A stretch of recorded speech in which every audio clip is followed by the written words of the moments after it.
Imagine one day someone comes up to you and is just like, "Hey, aren't you Billy Bob?" And you're like, no, I'm not Billy Bob. I don't know any Billy Bobs." But they're just like, "No, no, no, you have to be Billy Bob." And you're just like, "No, like, I don't know who you are. I've never seen you before." You somehow are like, "Okay, fine. I'll do a few tests to see if I can prove that I'm not Billy Bob."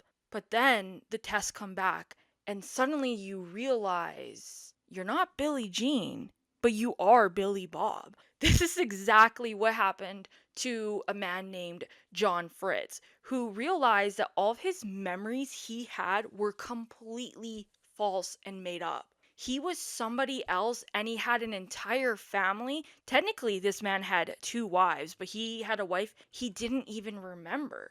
It was just this crazy story of a man who went on a boat and then somehow died, and within a few years, his family realized he never died. But a lot of people are unsure if this is a case of dissociative fugue or if this was just a guy who was just wanting to escape his life. And today we're gonna kind of hop in and see what happened.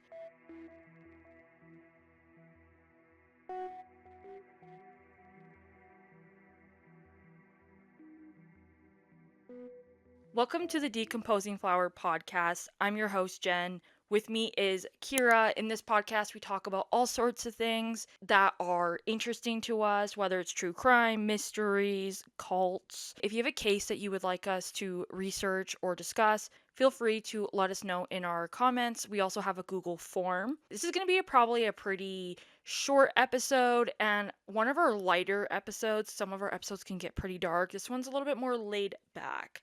So, this man was named John Johnson, but he would go by the name Fritz. He was this minor celebrity in Nebraska in the 1950s and the early 1960s. He gained attention by sitting on a flagpole for 30 days to raise money for polio. He was a bartender who became a radio announcer, and soon he was working on a TV sports network in his town. Fritz had this aura about him that just made him so unique and just extremely well loved. He was really flamboyant. For example, his bachelor suite was just so colorful, which side note, can we please bring back color? I'm so tired of every house just being beige or white. Honestly. Yeah, I it gets to a point, guys. But he also would drive a hearse, which I think is like, you know what? You do you, man. And his hearse had like pillows in it.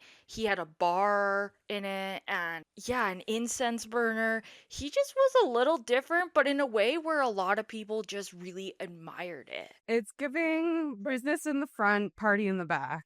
Honestly, yeah, it's given, it's given. So he would eventually marry a younger woman named Nancy Zimmer, who had been divorced, and eventually Fritz would go on to adopt her daughter, and they would have their own son. Around 1964, Fritz would eventually find out that he had a tumor behind his left eye, which was cancerous. So he had to remove his eye, and he would go and wear an eye patch. But the thing is with the eye patch, it kind of added to his persona. You know how there's just like some people where like if they had an eye patch, it would just almost make sense. Like you'd be like, yeah, that kind of suits their entire vibe. That was Fritz. Like people were just like, yeah, it added to him. So Fritz's life was really good. He was kind of just like living his life.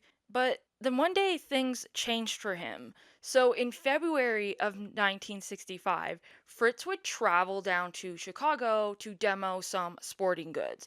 He really loved archery equipment, and so I guess that was kind of his little thing he liked to do on the side. So while Fritz is downtown Chicago, this guy comes up to him that he has never seen, and he's like, "Hey, aren't you my neighbor Larry who lives in Ohio?" And he's like, "I don't think so. I've never lived in Ohio, and my name is not Larry.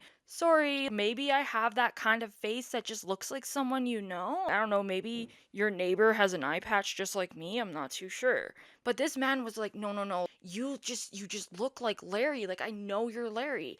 So this guy would end up bringing this younger girl around. She was around like 21 years old. And Suzanne was like, "Oh my god, Aren't you my Uncle Larry who died 7 years ago? So now Fritz is like, okay, well, obviously not, because if he died, how would that be me? Like, no. Maybe this is just a case of a grieving family that was just grieving and they were like maybe misplacing their grief. He was just like a little confused, but he was also really feeling awkward because maybe this is a prank, maybe he doesn't know, but he's like, "Yeah, no, sorry, not Larry." Suzanne was like, "Wait, wait, wait. Let me call up my brothers from Ohio and see if they can come in and check because they have Larry's fingerprints from the military, so maybe we can do a check." And so these brothers show up and Fritz is like, "Okay, this is kind of weird." He's a little nervous, but he's like, "Yeah, I'll go do some fingerprint tests." Because, this isn't when they had DNA testing. So he's like, "Yeah, I'll do this, get this out of the way, and then we can move on." Maybe it can be like a funny story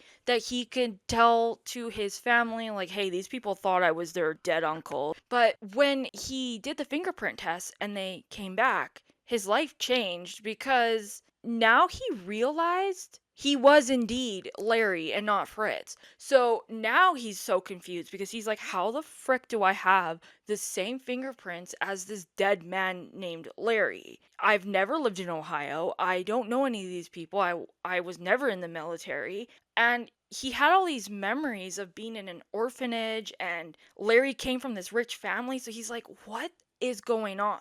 And Fritz would go on to say that it was really shocking. He said, "I had no doubt that I was not Larry, but when I heard that, it was like a door had been slammed and somebody had hit me right in the face." This was really startling for Fritz because he had to realize that he was Larry and all of his memories were false. And he also realized that he had a wife and 4 kids that he had never seen before or he didn't have any memory of. So, how did this happen? How is it that Larry died 7 years ago and then suddenly randomly appears? How is it that this family recognized him but he didn't? So, a little bit before we kind of go into it, let's talk a little bit about Larry. So, Larry was born as Lawrence Bader in December of 1926. He grew up in this really rich family. Now, despite being between the World Wars and the Great Depression, his family did really, really well. And he was known to be really careless about his money. I guess because he never had the concept of going without. So he just kind of would just spend money and then probably call his parents and be like, "Hey, I need some cash." And they probably would send it to him or something like that. And his siblings were known to be really spoiled in the way where people were just like, they're kind of unlikable in that way. But he was really well liked. Larry was reckless with money, but he just was fun, charismatic. He would do a lot of party tricks, and overall, he was just that kind of guy where, maybe he's not the best person, but he is definitely someone that you want to have fun with, you want to go to a party with, just stuff like that. Yeah, like he's not a serial killer. He's definitely not a serial killer. He's just a little reckless and potentially maybe not the best partner, but he's not like a bad guy. He's not doing anything vile. But in high school, he would have to join the war. He was in the Navy because of World War II. And he wasn't really in it that long actually because, the war ended and then he came back. He graduated high school. He would go to university, but he dropped out because it just wasn't his thing. He was actually known in university to be really bad at classes, but he was really well known for scamming people or just like being in like Oh, these money schemes. Now, I don't know what kind of money schemes he was doing. I don't know if he was like an MLM kind of girl or if he was just like telling people like, "Hey, I need something," and then running off with the money. yeah, he was out there selling crystals and he was peddling Temu goods. Yeah, and he was like, "Hey girl, do you remember me from high school? Do you want to buy some of my Mary Kay makeup?" So Oh, Larry would end up meeting his wife Mary Lou and they would go on to have 3 children really fast. I think they ended up having 4 children by 5 years. Mary was pregnant with their 4th child at the time of the case. They were living this really great life in Ohio. He worked as this cookware salesman that he was doing really well at. He was making a lot of money and he was making a lot more than the average person. So they were able to just live this really nice life. He was able to pay off his mortgage and just do this.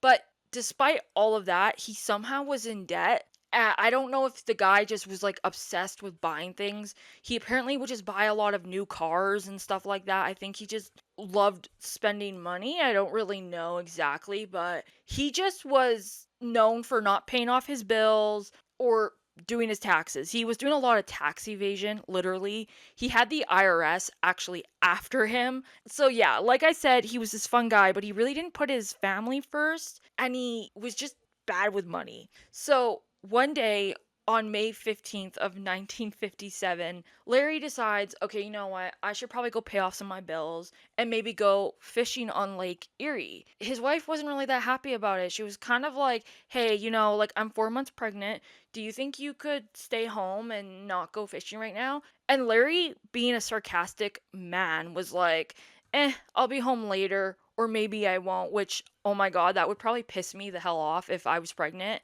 and my husband was like, maybe I won't return. So that morning, Larry, he pays off some of his bills and he takes out a life insurance policy in case someone dies. Interesting. Mm. He has a suitcase and he goes to Lake Erie. He's like, I'm going to go fishing now. When he goes to buy this boat, he apparently was paying with a lot of big stacks of cash, which the boat owner guy was kind of like, that's a little weird, but whatever. Now, Larry was like to this guy, like, hey, can you put some lights on this boat? Because I'm going to probably be out late. This guy was like, well, actually, I don't know if you really want to be out late because there's going to be a really big storm and you're not going to survive if you get caught in that. But I guess Larry was like, yeah, whatever, man, I'm fine. I don't care. And so he ended up going fishing, and the guy was like, oh, okay. And well, what do you know? There was the big storm. It was just nasty, and Larry just was gone. By that morning, the following day, the boat did arrive back. It had minor damages, but it was missing an oar, it was missing a life jacket, and it was also missing Larry. They kind of were like, well, he probably fell off the boat because the boat's here. He didn't just like go off with the boat. So maybe he fell off and drowned, or maybe he hit his head. They weren't too sure, but they thought maybe he might show up in a few days, but he never did. And of course, Lake Erie is a massive lake. This is not like your tiny little lake. So they were like, I don't think we'll ever find him again. And after 2 years, the family had to come to the realization that Larry had to have died. But they never found his body, and it would have just been really impossible to find him. So they had to kind of go, yeah, he's dead. They had to declare him as dead. Mary was able to live with some of the money, like the life insurance and social services, but she did struggle to take care of her children because she now had 4 children. And I mean, she was 4 months pregnant when he died. She would eventually end up meeting someone else, although I don't think she ever got married to this guy, because by the time she was going to marry this guy, she finds out her husband is alive after 7 years. So, how is it that Larry magically just vanishes and then becomes a man named Fritz? Now, Fritz was very confused because he never denied that he was Larry. He was never like, no, I'm not Larry. Like at first he was, but then when he had proof he was Larry, he was like, I guess I'm Larry. He didn't really deny it at that point. And it's very interesting because I mean, he did do fingerprint tests, so it's not like he was trying to hide it. Because I feel like if I was hiding my identity, I probably would not going to do any fingerprint tests or DNA testing or anything like that. But on top of it, he was a TV personality type of person, right? Why would he be doing TV if he was trying to fake his death or something? So it's very interesting. And one of the things that's like crazy about this case is a lot of people, their lives were really affected by this. So, first of all, you have his first wife, Mary Lou, who had 4 children with him, who met a new man and was planning on getting married to him. But then Larry comes back, and so she's like, well, I'm not a widow anymore. And she was Catholic, so she didn't really believe in divorce. So she was kind of like, I don't really want to divorce Larry. And she wanted to try and make it work with Larry. And so she's trying to manage this. On top of it, she has her kids who most likely had no memories of their dad or maybe like a few little tiny memories. But then on top of it, Mary Lou had been using the life insurance and social services, and those companies were coming after her because they were like, hey, you were using this money and technically your husband's not dead, so you need to pay us back. At the time, it was around $39,000, but in today's currency, it would be around over 300K that she had to pay back. Yeah, so her life was really fucked. I don't know if the insurance companies were like, is this a scam? Or if they were just like, well, technically he's not dead, so you need to pay us back. And then you also had his second wife, Nancy, who was married to Fritz and had to realize that her husband was not Fritz and everything he told her was technically not true, but she wanted to stay with Fritz. I'm assuming there was probably this confusion of, their marriage technically wasn't legal anymore, and Mary's in the picture now.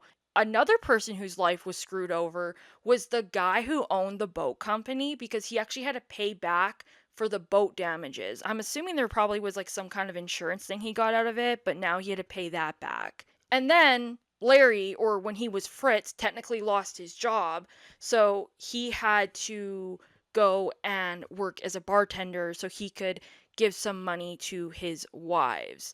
And overall, it was very crazy. Mary did say that when she first started to see Larry again, it was really awkward for her because she was like he's a stranger. He's not Larry anymore. He's a completely different guy. It was just overall so crazy for him. So it was just all around a mess. So let's kind of talk a little bit about some of the theories of what might have happened. So, one theory is that Larry wanted a new life. He was $20,000 in debt, which is equivalent to over $200,000 today. He was in trouble with the IRS, and it's possible that maybe he wanted a new life. He might have felt trapped and thought that maybe if I fake my death, maybe I'll be able to get a new start. Some people do think that he maybe was lying, that he forgot and was just wanting this new life and then was like trying to get away with this lie. Yeah, because I mean, he does have a history of doing cons and different scams. Yeah, and that's where a lot of people are like, they're unsure if he really did forget or not. And the only thing they said is like he had no reports of hating his wife like Mary Lou. He never like was like, "Oh, I want to get rid of this woman." He never was saying anything like that, but it is odd that he would go and take a life insurance policy out and then he magically dies immediately. So a lot of people are very unsure of that. And on top of it, they have no idea how he even got to Nebraska without anyone noticing. It's just possible that he just wanted this fresh start. And what's even crazy about this entire thing, too, is if that guy never recognized him in Chicago, he probably would have continued his life. So, another major theory is that this was amnesia where he had dissociative fugue. So, dissociative fugue is when someone experiences loss of memory of their identity or their past. It can happen randomly, but it usually mainly happens when someone travels or they have extreme high levels of stress. This often leads people to be very confused and they have all these false memories of who they are. They literally will be like, wait, no, I am Billy Bob. And then they find out they're not and they will create all these memories and it's very interesting because I mean, imagine everything that has happened to you up to now, you realize that your brain just created it up and you were like, wait, I'm not that bitch from Canada? Dissociative fugue is not the same thing as dissociative identity disorder or DID. That is so completely different. DID is a lot more complicated, and DID happens when someone goes through extreme trauma as a child where their brain legitimately just breaks into alters. And dissociative fugue happens with stress or travel, and it's also temporary and it can kind of come back or go away. Like it kind of can do that. With DID, it's not like something that you can just be like, okay, it's gone. Like it's way, way, way more complicated. And for some people with dissociative fugue, some of their memories can return, but sometimes their memories never really do return. And this person has to try to live their life what it was like. And it just causes a lot of trauma. And it's really difficult for this person because they might feel lied to or gaslighted or they're confused. Sometimes they're scared because I can imagine, like, you wake up and someone's like, "Yeah, I'm your husband or I'm your wife." And you're like, "I have never seen that man before in my life. Like, who are you?" So, of course, this can be really traumatic and scary. But on top of it, it can be traumatic for family members too, because now they have to try and convince this person who they are, and they might have to like restart. And that person can also become a completely different person. They might have been someone who was really funny, and now they're like very serious or angry or whatever. And it's just like a lot of shit can happen. And it can be really hard for people to navigate this, like with a partner or family or friends. And sometimes they end up just having to split up and not be together because their lives are just completely different now. Sometimes these episodes can last pretty long, sometimes they can be spontaneous. Sometimes the amnesia can kind of come in and out, but honestly, it's just a really interesting thing that can happen to some people. So it's also possible that Larry was extremely stressed about money, and with the travel of the boat that it might have played into it. Another major factor or theory is the tumor behind his eye that caused memory loss. It's just like super interesting, but it seems that he was tested by doctors and he was completely healthy in a neurological sense. And it has never been answered as to why this happened or how he even got to Nebraska, because by the time 1966 rolled around, Larry's tumor actually came back and he would die September 16th of that year. And so it really has never been answered as to whether he was someone who truly lost his memories or was he someone just trying to get a new life. We will never know, but I'm curious to know what everyone thinks. Do you think he was trying to escape his life, or do you think he truly had this dissociative fugue? Who knows? But I'm curious to know what everyone thinks. Thank you so much for listening to this episode. If you have any case suggestions, feel free to leave it in our comments, and we will see you guys in the next week. Bye.